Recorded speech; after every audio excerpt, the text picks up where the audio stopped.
Transformers Age of Extinction. I heard a wise person say that this movie is critic proof. And it may be, because it is going to make a lot of money, and why not? It is flashy, the action is stellar, and cinematically it looks amazing.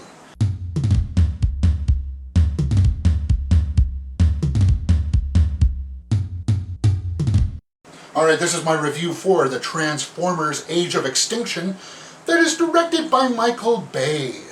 And it stars Mark Wahlberg, Stanley Tucci, Kelsey and Nicola Peltz. And this movie picks up years after the third movie, where the United States has decided that they no longer like the Transformers and want to hunt them down. Mostly because they destroyed Chicago. But this junk collector and amateur robotics engineer, played by Wahlberg, on his quest to find more artifacts, finds this rundown truck in a theater and decides that he wants to rebuild it. And unknown to him, that truck is Optimus Prime.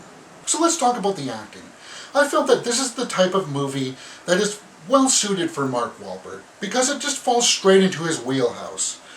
And he helps bring some enjoyment to the human aspects of this story.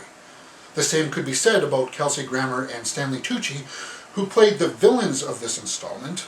Mr. Grammer plays this evil government agent with style, and I felt he was very good because he holds his own with the bad robot Lockdown.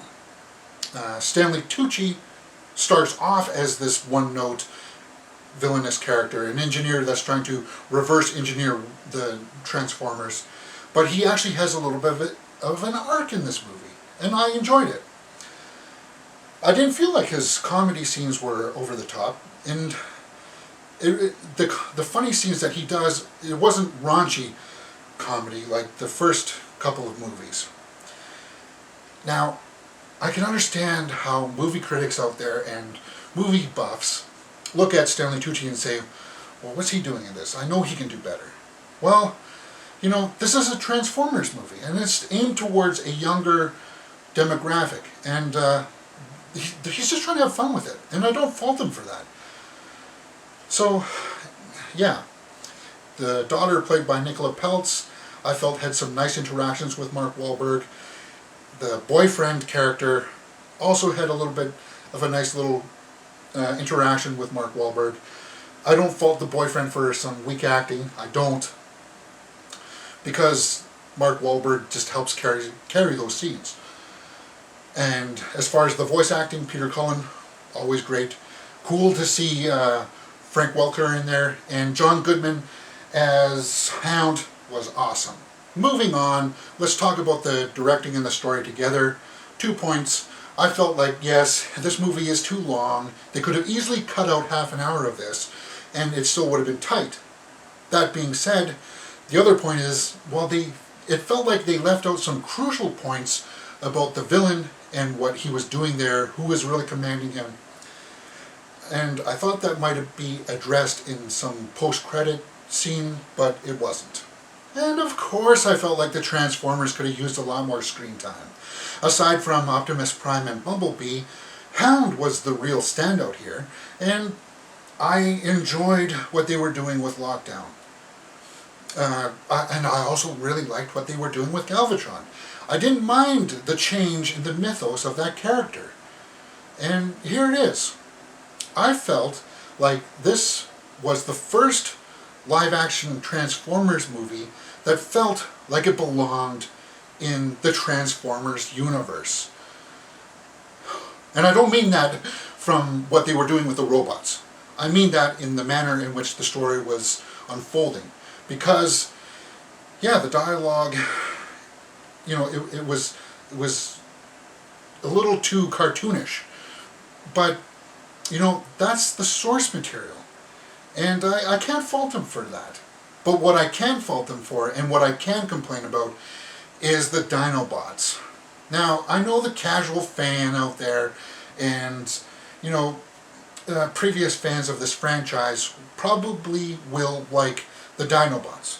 But real Transformers fans, I don't think will, because they were just thrown in at the end, and none of them were addressed by name. I mean, just call him Grimlock.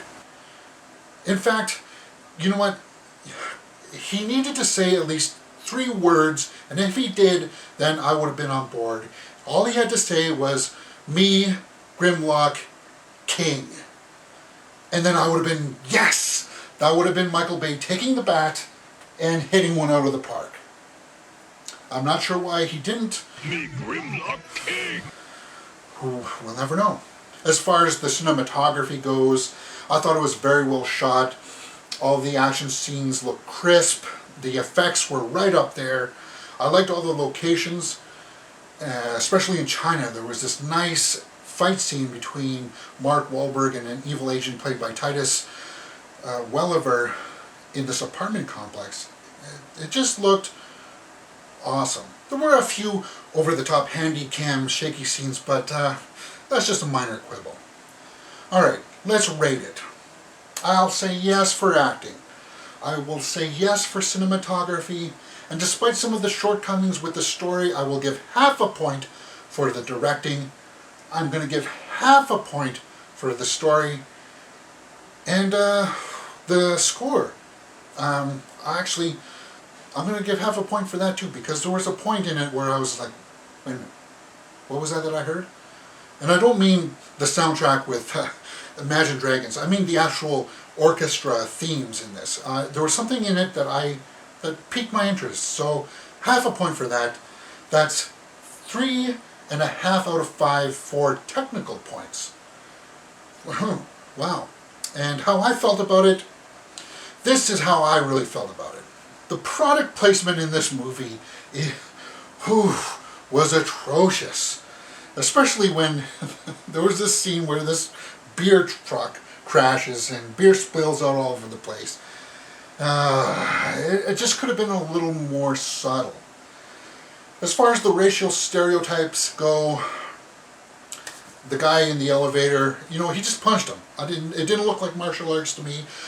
And the Japanese Autobot, well, if Ken Watanabe is voicing him, and he doesn't have a problem with it, then I don't have a problem with it. But I do want to address the criticism.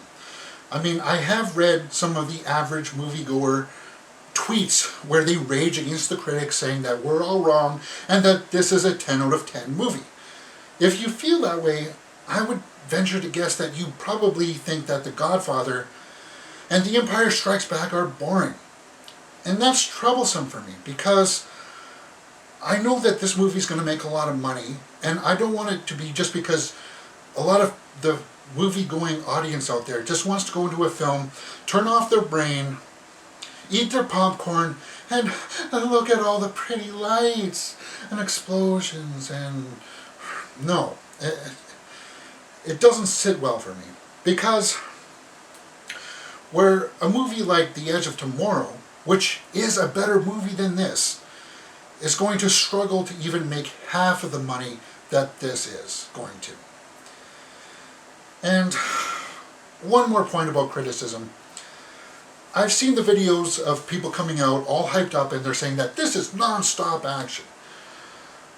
But I'd like to ask you, how many times during the movie did you check your cell phone while watching this movie? Because I saw a lot of people doing that.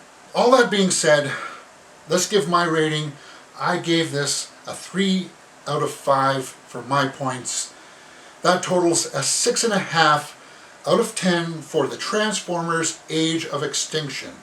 And I bet that my rating is probably going to be higher than the majorities out there. Alright, if you've liked what you've seen, please hit that thumbs up button and subscribe.